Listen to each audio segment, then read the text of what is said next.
नवरात्रि का दूसरा दिन मां ब्रह्मचारिणी को समर्पित है।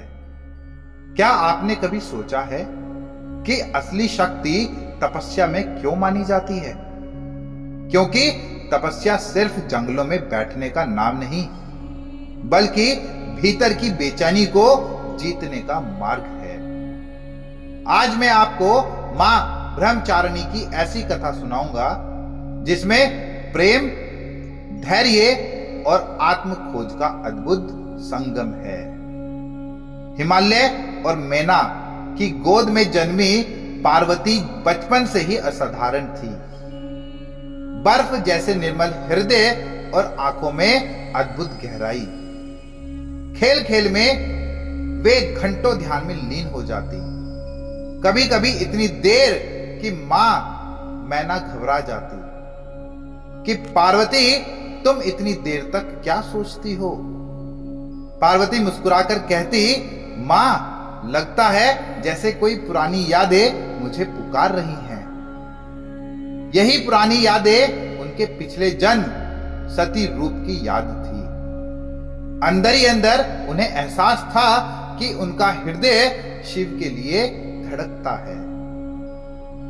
एक दिन आश्रम में आए महर्षि नारद ने हिमालय और मैना से कहा कि आपकी पुत्री पार्वती शिव को ही पति के रूप में पाएंगी, लेकिन इसके लिए उन्हें कठोर तप करना होगा। मैना डर गई कि मेरी कोमल बच्ची इतनी कठिन तपस्या कैसे करेंगी, पर पार्वती की आंखों में अटूट निश्चय चमक उठा। पार्वती ने रोजमर्रा के सुख सुविधाएं छोड़ दी। पहले केवल फल फूल खाए, फिर पत्तों पर जीवित रही और अंत में सिर्फ वायु पर। दिन रात ओम नमः शिवाय, ओम नमः शिवाय का जप करती रही। मौन व्रत धारण किया।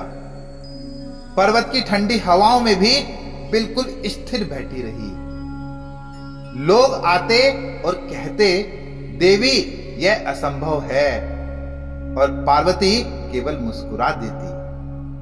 उनकी आंखों में अटूट विश्वास था कि शिव उन्हें अवश्य स्वीकार करेंगे। एक दिन ध्यान में पार्वती को दिव्य प्रकाश दिखा। उस प्रकाश में एक बालक प्रकट हुआ। यह कोई और नहीं, उनके भविष्य के पुत्र कार्तिकेय का आभास था।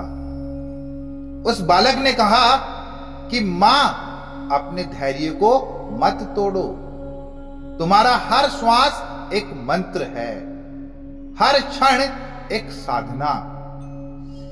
यह अनुभव पार्वती को और दृढ़ बना गया और भी ज्यादा मजबूत बना गया। कुछ समय बाद स्वयं भगवान विष्णु और ब्रह्मा वहां प्रकट हुए। उन्होंने कहा, देवी, आपकी तपस्या से तीनों लोग आश्चर्यचकित हैं। अब स्वयं शिव आपके समक्ष प्रकट होंगे। और वर्षों की तपस्या के बाद भगवान शिव ध्यान से जागे। वे पार्वती के सामने प्रकट हुए। उनकी वाणी गूंज उठी कि पार्वती, तुम्हारे अडिग संकल्प और निर्मल हृदय ने मुझे प्रसन्न कर दिया।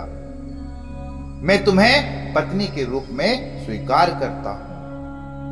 उस क्षण संपूर्ण ब्रह्मांड में दिव्य प्रकाश छा गया।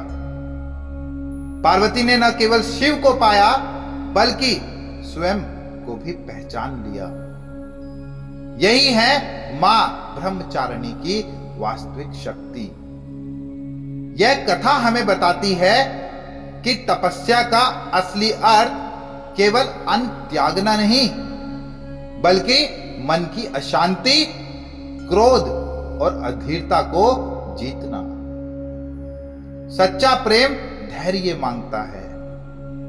पार्वती का शिव के प्रति प्रेम उन्हें वर्षों की कठिनाई सहने की शक्ति देता है। आत्म खोज का मार्ग। जब हम अपने भीतर की शक्ति को साधते हैं, तभी सच्चा ब्रह्म ज्ञान मिलता है।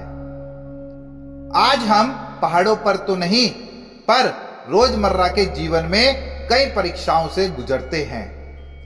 हर बार जब आप क्रोध को रोकते हैं, हर बार जब आप सही के लिए धैर्य रखते हैं, आप अपनी छोटी सी तपस्या पूरी करते हैं।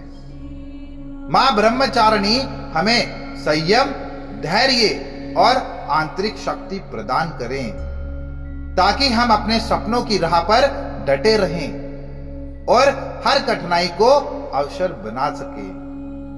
नवरात्रि का दूसरा दिन हमें याद दिलाता है, सच्चा पराक्रम तलवार से नहीं, धैर्य से जीता जाता है। कमेंट में लिखिएगा, जय माता दी, हर हर महादेव, जय श्री कृष्ण।